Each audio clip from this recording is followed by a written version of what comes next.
of 18th October 2020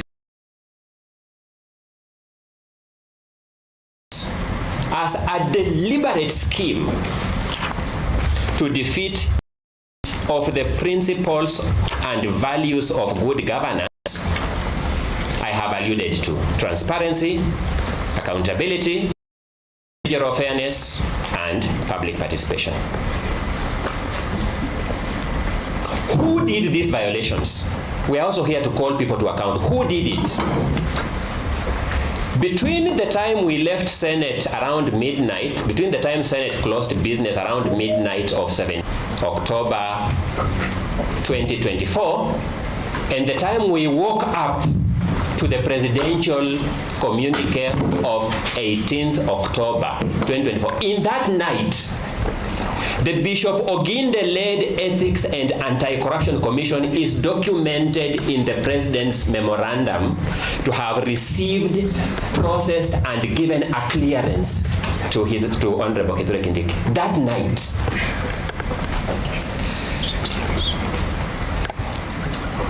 My lords, history is important, and I may not remind you why our Constitution prescribes that our presidents be sworn in during the day. We were all adults, we know where that comes from. It's one of the most autochthonous provisions of our Constitution. And therefore, when things happen in the night, we have reason to have our antennas high.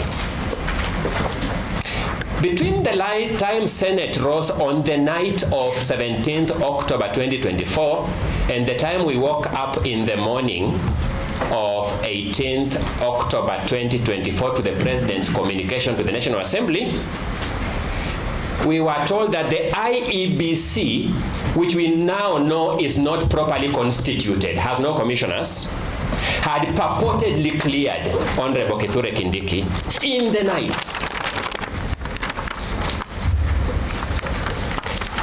I'll not say much about KRA because I think KRA can work overnight and we will not complain. but it was that memorandum.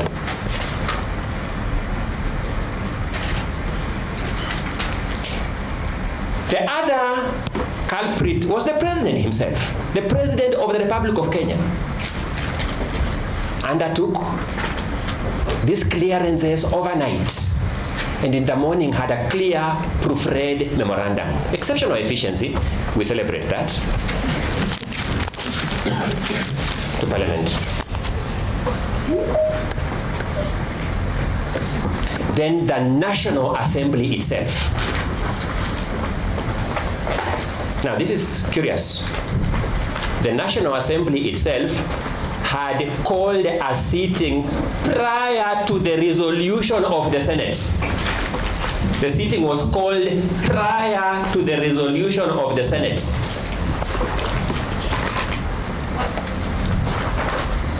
To sit on a day, ordinarily not a day of sitting of the National Assembly,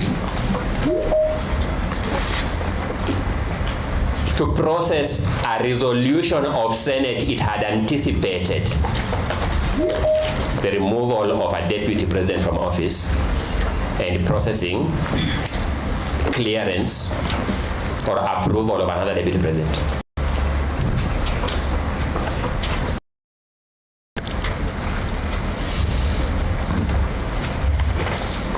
We sit here as judges observing these events as they happened. I don't know who among us was proud now putting on the cloak of citizenship.